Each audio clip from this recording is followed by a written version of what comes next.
we're going to take the trigger screw out there. It's not that, it's the next size.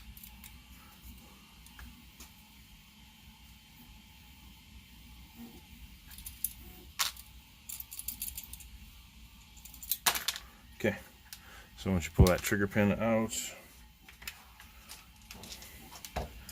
your trigger will come out. So from there, we'll take that, and we're going to remove the screw right there to take the blade off of the trigger. So once that's off, this piece in the center is just going to push through. Take that out, and then that'll separate. And then there's the adjustment screws, the 3 of them. One is a lot shorter than the others, and that's the limit stop for travel. And then these other 2, one's for the magnet obviously, and one's for pre-travel. Okay. Alright, so we've removed those. I haven't found a successful way. It's not my marker. I don't want to go about destroying it. The guy told me I could, but I'm not going to do that. Of getting these out. I tried to use the appropriate 5mm and a punch. I don't know if there's a stop on the inside, but I've ordered new, and I'm going to be including those with the kit. It'll make it cost a little bit more, but that way you don't have to worry about breaking these and then trying to get with Planet Eclipse to buy them one-off. They're quite expensive. Had to buy them, 10 at a time to get a slight discount, but they're still pricey. Anyway, so this is the replacement for that piece that we just removed. And so the big comparison here is if you were to look, the angle, this comes out in like almost like a Z formation, and the part that I made is more or less straight. So I've made it so where the magnet will fit in there, and then you don't have to worry about that over travel that you were getting before. You still get the same range of motion, more or less. The activation point, if you look at it from the side perspective, the activation points are almost spot on.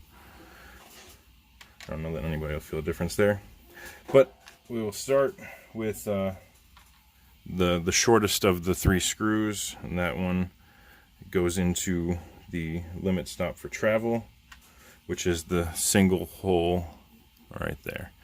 I've pre-threaded these,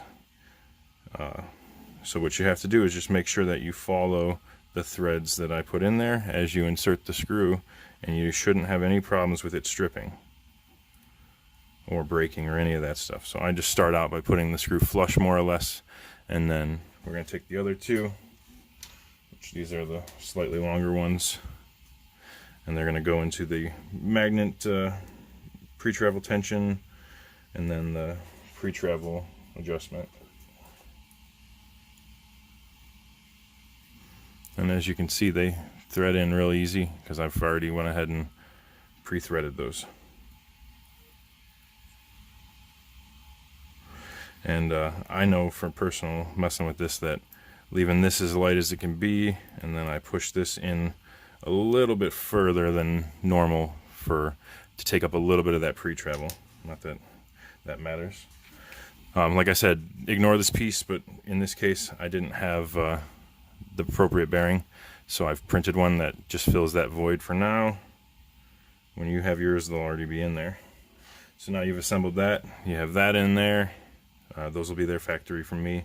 The 2 screws, that, and then you have this barbed piece that is the angle of attack for the trigger. So the fit is kind of tight to start, so I kind of just set it in there and I give it a little twist, and then that'll kind of loosen it up a touch, but it's a pretty tight fit. And then what you'll do is you'll get your trigger, oops, wrong way, yeah. So you get your trigger, you get it inserted in there, whatever angle you want. It's still adjustable as it was before. Just get it nice and lined up.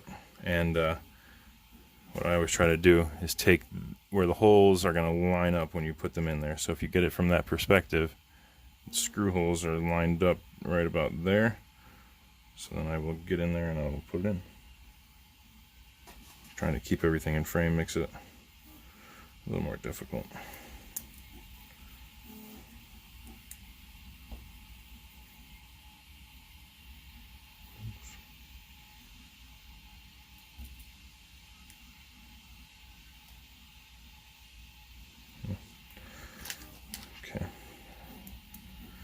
start in straight, so let's go around the other side for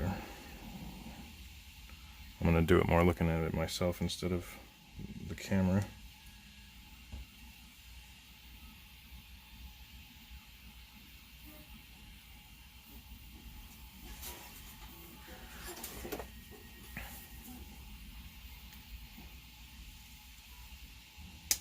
Oops.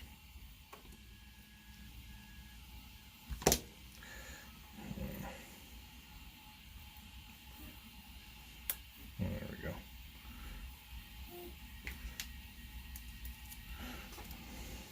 There it is. Now we got it pushed in there. Just have to make sure it's even. And then we'll take this screw. The same screws that remove the circuit board can be used here. They're all the same length and size. So if you mix them up, don't worry about it. It's no big deal. And then you take that, insert it into the face of the trigger, and go ahead and just, what I do is I will snug it up this way until it's snug. And then if you take a close look at the part, you can see as you tighten it, the gap just a touch will grow on the far side. That means that this is in there and it's in there tight. It's not going to go anywhere. And then if you ever want to adjust it, that's always doable. You can simply loosen that up a little bit and you can adjust the trigger how you want it, get it where you want, and you can still tighten that. But like I said, I just go and tighten a little bit until it kind of bites into this side of the plastic with the knurls on it, and then it opens up on that side. That's plenty tight. You have no worries there. Okay, so that's the trigger assembling. Get these other screws out of the way so I don't lose anything. Okay.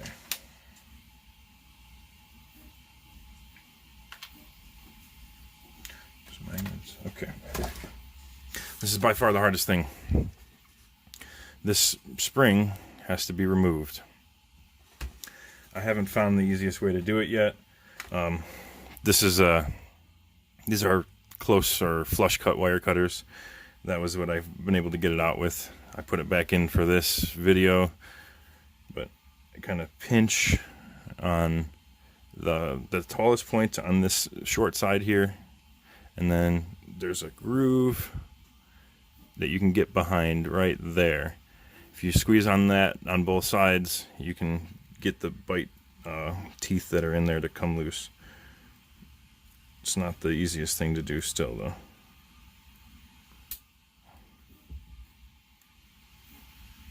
Okay. So I got this side loosened up, and I'm gonna go back to this side. Get in there, get it. There we go. So now we remove the spring. You need something that's definitely small, because these little barbs, they hold pretty tight on both sides. And you don't want to have to, fight with it too much. Okay, so now you've got the void there, and then the trigger's all removed. So from here, I'm going to go ahead and take the trigger, set it in there. Okay. Get it nice and lined up.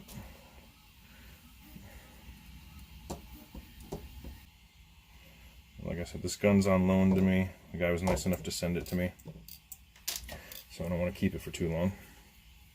Okay, so now I got the trigger installed. You can adjust the end stop however you want, and then obviously the weights and everything just how you were from the factory, and then the angle of the trigger can be adjusted. I'm going to ship it with a lighter version and a heavier version. Obviously you can see the difference in size, and I've recessed it more, but this magnet's a little bit thicker. 1 millimeter is taller as well. So we'll go with the lighter one because that's what I prefer. But so this part is designed basically to fit right there. You set it in that hole and it's a tight fit. Take it, push it in there. Okay, so it's not like it, I don't think it would, yeah, it's not going to stay in there forever on its own, but it's a very snug fit so that if you look at it, there's very, very little slop in it. But when all is said and done, your grip face is completely flat surface.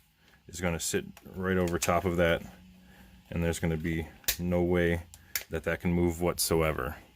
So now you have a magnet trigger. That is the basic installation, and then, like I said, all the fine tuning is done by you. Get it where you like it. But you can see your micro switch. I gave a cutout there, so the lowest point of the micro switch doesn't interfere with the parts, and then your activation point. And obviously it's not put together.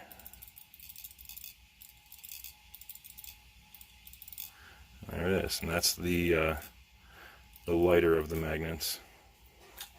And then as easy as I figured it out, you could just take and go right in that little opening and just kind of wiggle it, and it'll pop up. Just knock it out of there, and then you could switch to the heavier version. Same. Sit it in place, and like I said, it fits, it's snug, and then you have a much heavier, not much, but definitely a lot heavier than the existing trigger. And I like it. Obviously I keep the trigger swept back a little bit more, but just how I was showing you when I installed it, you can adjust everything from there. But reverse order on everything, put it back together, make sure you get this wire put back on and on securely. That's the biggest thing. These 3 screws should be snug, don't go crazy because it's a circuit board, and then make sure you don't bend the eyes or have any problems with that when you put the board or the body back together. And then just obviously batteries and the rest of the grip, everything, and that's it.